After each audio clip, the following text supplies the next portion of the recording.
कपिलवस्तु के शाक्यवंशीय राजा शुद्धोदन और महिषी महामाया के पुत्र सिद्धार्थ गौतम, संस्कृत व हिंदी सिद्धार्थ गौतम जरा 563 ई डॉक्टपू 457 सीता ई डॉक्टपू का जन्म वैशाख पूर्णिमा के दिन लुम्बिनी के उपवन में स्थित एक साल वृक्ष के नीचे हुआ था, जब उनकी माता अपने माता पिता से मिलने अपने मायके देवदह जा रही था। पुत्र जन्म के तत्काल बाद महामाया वापिस कपिलवस्तु लौट आई थी। ताउविंस देवों से शिशु के जन्म की सूचना पाते ही शिशु के दादा सिंहनु के गुरु तथा राजपुरोहित तत्क्षण कपिलवस्तु पहुंचे। शिशु को अपनी गोद में उठा या जैसे ही शिशु को निकट से देखा तो उनकी आंखें पहले तो खुशी से चमक उठीं, लेकिन फिर आंसुओं में डूब गईं। राजा शुद्धोदन द्वारा कारण पूछे जाने पर उन्होंने बताया था, यह शिशु बुद्ध बनने वाला है, इसलिए मैं प्रसन्न हूं। किंतु दुख इस बात का है कि शिशु की बुद्धत्व प्राप्ति तक मैं जीवित नहीं रह सकूंगा। शिशु के जन्म के 5वें दिन उसके नामकरण के अवसर पर 108 ज्योतिषियों को आमंत्रित किया गया था, जिनमें 8 विलक्षण ज्योतिषी भी थे। उन 8 में से 6 राम, धज, लक्ष्मण, मंती, भोज और सुदंत ने यह भविष्यवाण की थी कि वह शिशु या तो चक्रवर्ती सम्राट बनेगा या एक बुद्ध। किंतु सबसे कम उम्र के ज्योतिषी कौंडन्य का कथन था कि वह शिशु निश्चित रूप से एक बुद्ध बनेगा। शिशु का नाम सिद्धार्थ गौतम रखा गया। 7वें दिन सिद्धार्थ की माता का देहांत हो गया। तब उसके लालन पालन का दायित्व उसकी मौसी महाबजापति ने लिया। वह भी शुद्धोदन की एक रानी थी और उनका विवाह भी शुद्धोदन के साथ उसी दिन हुआ था जिस दिन महामाया का। 16 वर्ष की अवस्था में सिद्धार्थ ने शाक्यों की एक सभा में अपने अद्भुत युद्ध कौशल दिखाए। सारभद्रडाक जातक के अनुसार तो उन्होंने एक ऐसे धनुष को उठा अपने कर्तव्य दिखाए थे जिसे 1000 आदमी मिलकर भी नहीं उठा सकते थे। किंवदंती तो यह है कि उनके शौर्य से प्रसन्न हो उन्हें 40,000 शाक्य कन्याओं के हाथ प्राप्त हुए थे, जिनमें सुधबुद्ध की राजकुमारी बिंबा उनकी प्रमुख रानी बनी थी, जो बाद में राहुलमता के नाम से बौद्ध साहित्य में विख्यात हैं।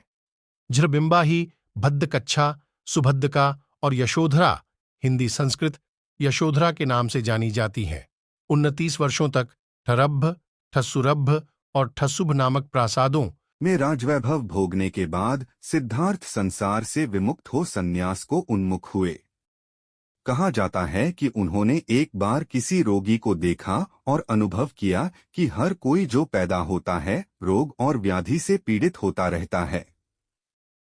फिर उन्होंने किसी वृद्ध को देखा। इससे उन्हें यह विदित हुआ कि हर कोई जो जन्म लेता है कालांतर में वृद्ध भी होता है, तत् उसके हाथ पैर शिथिल और जर्जर हो जाते हैं। फिर जब उन्होंने एक मृत को देखा तो यह ज्ञान पाया कि हर कोई जो जन्म लेता है एक दिन मृत हो अपने संसार और नश्वर शरीर को भी छोड़ जाता है। तब सारे सुख, सुविधाओं और वैभव की वस्तुएं निरर्थक हो जाती है, अत संसार सारहीन है। अंतत जब उन्होंने वैभव का त्याग कर सत्य का अन्वेषण कर रहा था तो उन्होंने भी संसारिकता का परित्याग कर संन्यास वर्ण कर गृहत्याग किया। शाक्य, कोली और मल्ल राज्यों को पार कर सन्यासी के रूप में वे राजगीर आदि स्थानों पर भटकने लगे। इसी क्रम में उन्होंने अकारक काम और उद्धक्राम पुत्र को अपना गुरु बनाया, किंतु उनके दर्शन व विचार से वे संतुष्ट नहीं हुए। अत वे उरुवेका के सेनानीगाम पहुँचे और 6 वर्षा तक 5 भिक्षुओं के साहचर्य में कठिन तपस्या की। कठिन चरम तप 2 मार्ग की अनुपभुक्तता जान पुन वे साधारण भोजन ग्रहण करने को प्रेरित हुए, जिससे खिन्न हो उनके 5 भिक्षुमित्र खिन्न हो उनका साथ छोड़ सारनाथ के इसिपत मिगदाथ को प्रस्थान कर गए। सिद्धार्थ की साधारण भोजन ग्रहण करने की इच्छा सुजाता नाम की एक कन्या ने सोने की कटोरी में खीर अर्पित कर पूरी की। वह दिन वैशाख पूर्णिमा का था। गौतम ने निरंजरा नदी में स्नान कर खीर खाई और फिर कटोरी नदी में ही छोड़ दी, जो डूबती हुई नागराज काल के निवास स्थान पर जा पहुंची थी। फिर सारा दिन सालोपवन में व्यतीत कर शाम को वे पीपल के एक पेड़ के नीचे जा बैठे। वहीं सोतीय नामक एक घसियारे ने उन्हें 8 मुट्ठी घास दिए। घास को उन्होंने पूर्व दिशा की ओर रख उसकी आसनी बनाई। फिर उस पर बैठकर उन्होंने यह प्रतिज्ञा की कि जब तक वे बोधि नहीं प्राप्त करते तब तक वहां से नहीं उठेंगे। उनकी प्रतिज्ञा के तेज से महाब्रह्म और सारे देव उनके सामने प्रकट हो उनकी स्तुति करने लगे। किंतु उनकी दृढ़ मार शैतान ने उन पर आक्रमण किया, जिसके भय से सारे देव वहां से भाग खड़े हुए। मार से उनकी रक्षा तब केवल 10 पारमियों ने की। इन पारमियों को उन्होंने बोधिसत्व बनने के बाद के 550 जन्मों के कठिन संघर्ष के क्रम में अर्जित किया था।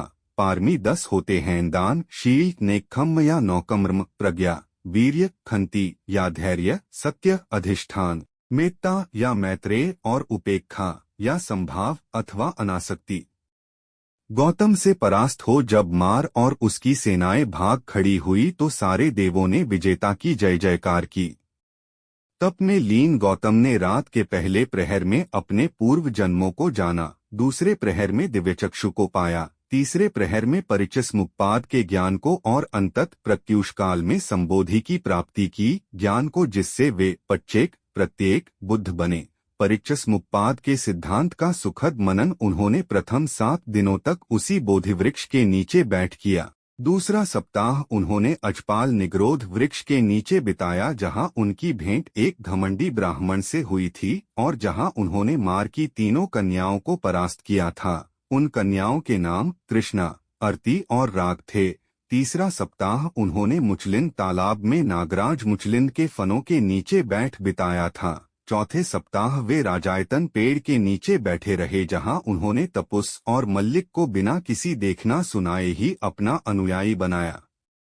तत्पश्चात ब्रह्मसंपत्ति के आग्रह पर उन्होंने पीड़ित मानव के उत्थान के लिए धम्मचक्कपंतन का निश्चय किया। दूसरों के उत्थान की प्रतिज्ञा से वे सब्बंगु सर्वज्ञ बुद्ध कहलाए। तब अपनी धम्म देशना के प्रवर्तन हेतु अपने 5 तपस्वी मित्रों को योग्य पाया, जो उन दिनों वाराणसी के इसिप्तन मिगदाय में वास कर रहे थे। इस धम्मचक्र प्रवर्तन की महत्ता को अशोककालीन सारनाथ सिंह स्तंभ में दर्शाया गया है, जो आज भारतीय गणराज्य का राजकीय चिह्न है। 4 मुख वाला वह सिंह स्तंभ बुद्ध के धम्म या देशना का सिंह नाद आज भी हर दिशा में गुंजाता प्रतीत होता है। उन सिंह स्तंभ में अंकित चक्र, जो अशोक चक्र के नाम से जाना जाता है, आज जो भारतीय राष्ट्रीय ध्वज पर बड़े गौरव से लहराता रहता है, वस्तुतः धर्मचक्र का ही प्रतीक है।